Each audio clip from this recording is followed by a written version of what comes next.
বিএনপির ভারপ্রাপ্ত চেয়ারম্যান তারেক রহমান বলেছেন, মুক্তিযুদ্ধই বাংলাদেশের রাষ্ট্রীয় ও রাজনৈতিক ভিত্তি। ৭১কে বাদ দিলে দেশের অস্তিত্বই থাকবে না। ৫ জানুয়ারি সোমবার দুপুরে গুলশানে বিএনপি চেয়ারপারসনের রাজনৈতিক কার্যালয়ে বাম দলগুলোর সমন্বয়ে গঠিত গণতান্ত্রিক যুক্তফ্রন্টের নেতাদের সঙ্গে সাক্ষাৎকালে এসব কথা বলেন তারেক রহমান। তারেক রহমান এ সময় আরও বলেছেন, সাম্প্রতিক অভ্যুত্থানের পর দেশে যে নতুন রাজনৈতিক বাস্তবতা ও সম্ভাবনা সৃষ্টি হয়েছে তা কাজে লাগিয়ে সরকার ও বিরোধী দলসহ সবাইকে একসঙ্গে দেশকে এগিয়ে নিতে হবে। জাতীয় ঐক্যের ওপর গুরুত্বারোপ করে বিএনপির ভারপ্রাপ্ত চেয়ারম্যান বলেন, বর্তমান রাজনৈতিক সুযোগকে কাজে লাগিয়ে গণতান্ত্রিক ব্যবস্থা সুদৃঢ় করতে হবে।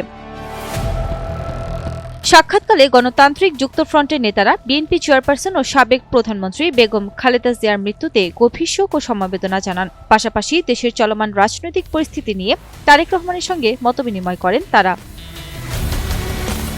বৈঠকে আলোচনার বিষয়ে বাম দলগুলোর নেতারা জানান, বিএনপির ভারপ্রাপ্ত চেয়ারম্যান বৈঠকে দেশের আইন শৃঙ্খলা পরিস্থিতি নিয়েও উদ্বেগ প্রকাশ করেন। একই সঙ্গে তিনি একটি সুষ্ঠু, অবাধ ও গ্রহণযোগ্য জাতীয় নির্বাচন নিশ্চিত করার উপর জোর দিয়েছেন।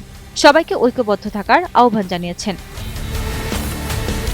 এ সময় বাসদ এর সাধারণ সম্পাদক বজলুর রশিদ ফিরোজ বলেন, তারেক রহমান একটা জিনিস বলেছেন, আমি তো ২৫ ডিসেম্বর দেশে ফেরার পরেই বক্তব্যে যেটা বলেছি যে ৭১-এর মুক্তিযুদ্ধ হলো আমাদের ভিত্তি। মুক্তিযুদ্ধকে বাদ দিলে বাংলাদেশের অস্তিত্ব থাকে না। কাজেই সেটা ৯০-এর গণ অভ্যুত্থান এবং ২৪-এর গণ অভ্যুত্থানের যে আকাঙ্ক্ষা, সেগুলোকে ধরেই আমাদেরকে অগ্রসর হতে হবে।